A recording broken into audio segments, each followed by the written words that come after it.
I'm gonna start this video with a claim that is contrary to many claims that are kind of baseless, first of all. But what's the common claim? You can't learn a perfect pitch. And my claim is you can learn perfect pitch. Now, why do I think the common claim is baseless? Well, if we don't even have to dig that far deep into it. There are people that have perfect pitch, and it is a psychological thing, and therefore that means that in order to identify a note by the frequency they hear, they had to have learned that skill. Like, they learned it. So that means that it is something that is learned. Okay? Now, to claim that someone can't learn something is on another level just ridiculous. Like, imagine I was a teacher, and my students trying to learn multiplication, and I just say, yeah, you just can't learn multiplication. You weren't born to learn multiplication. Like, that's stupid, man. Okay, so that's one thing. I'm gonna break this down in the context of or through the framework that music is a language. And this is something that I think is true. What is a language? A language is a system of syntax used to describe an experience, the human experience, right? That's how I'll define what a language is. And music is a system. Well, there's the 12-tone system, and it is a framework used to describe how we experience sound, right? And frequency. So it is a language. And what do we know about languages? Well, we know that language acquisition is easier the earlier the person begins. And so we know that infants and toddlers acquire language skills a lot more easily than older individuals. Okay, and so then using this framework, this language framework, it stands true then that infants and toddlers learn music easier than adults. And so if they're introduced to that language at an earlier age by playing an instrument, then they are going to acquire those language skills more easily than an adult human, right? Adult person. And so then it would make sense that a lot of people who have perfect pitch have been playing music since they've been very, very young. That just makes intuitive sense, right? But we also know that you can learn other languages, spoken languages, later in life.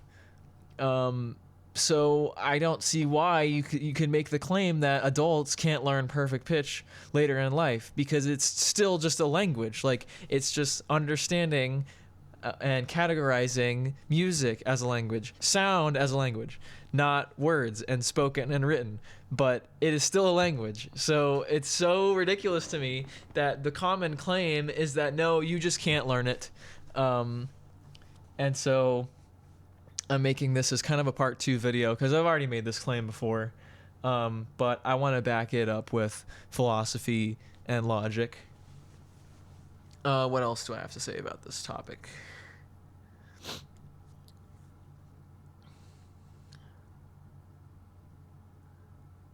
Now, I'm sure people are going to bring up come to the example of deaf people, right? Or people born deaf, right? And that is a little different because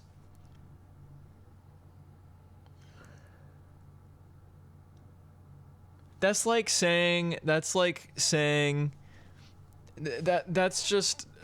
an extreme. That is just an extreme point that isn't relevant to the main point. Because sure, I don't understand how a deaf person even perceives reality. It's way different from me because I can hear, right? But I also imagine you could make the same argument that a blind person is never going to be able to learn how to read, right? Like that, but that's just that is beside the point. That is an extreme. Okay, so that's one thing. Another thing I want to make is I think that most people can learn perfect pitch and in fact have perfect pitch in the sense of they understand music at a level where they can replicate. I think most people, when they hear a song, they hear it in their head and can replicate it. That now they may not know what the notes are, but that's because they aren't familiar with that language and they haven't practiced that language for enough time to be fluent in it. So again, this comes back to practice and using and speaking the language for enough time, because it is a language. It's not just you come out of the womb and you can hear different frequencies and already know what they are.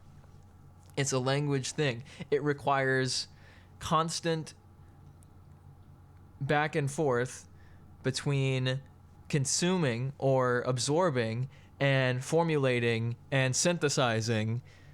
It is not just a thing you're born with, man. So, and I think if people were exposed to the language and they were dedicated to the language, and after enough time they would have perfect pitch, because that's what I think happened with me. Like, I've been playing music since I was very young, but I couldn't identify notes like from listening to them until I was like 17 years old, which was at that point I had been playing music for only half my life and I still couldn't even do it. So like, you know, because I didn't understand the syntax and the language, I didn't practice it. I wasn't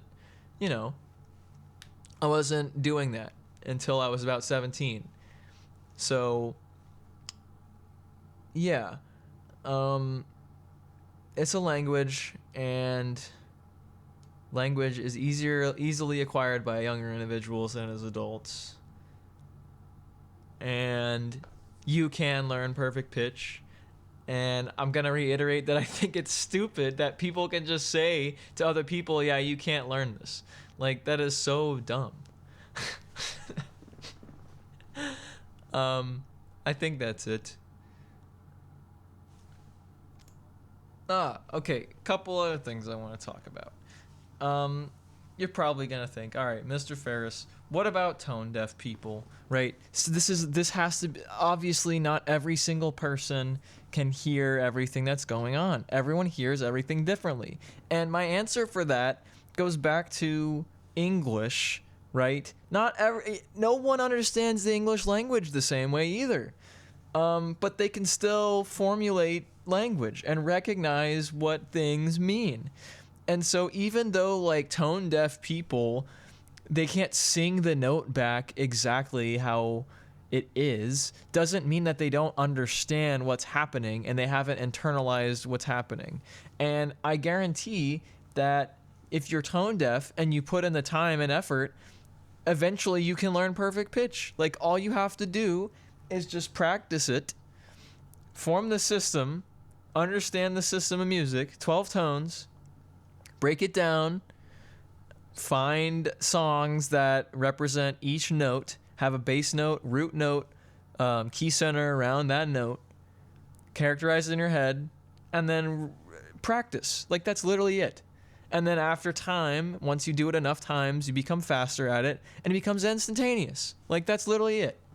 So yeah, as a post edit to credit my point, there is a tone deaf person who was initially tone deaf that was a musician that became very, very successful, and their name was Robert Fripp, aka lead guitarist of King Crimson. That's his band. And eventually he grew out of his tone deafness because he put in the work. Now let's get back to the other part. Now, can deaf people learn perfect pitch? I'm not gonna say no. I'm not gonna say yes. But I do know that I've experienced a singer who is deaf, who will eventually become blind and deaf and numb and won't be able to taste anything, and it's very sad. But she was a very, very interesting and incredible person to get to meet. I didn't really meet her personally. I just attended one of her talks, but she could sing and play music, and she's deaf. She can't hear anything. And because she can feel the vibrations in her throat and know what notes she's singing. And so I would even argue that deaf people can learn perfect pitch if they can categorize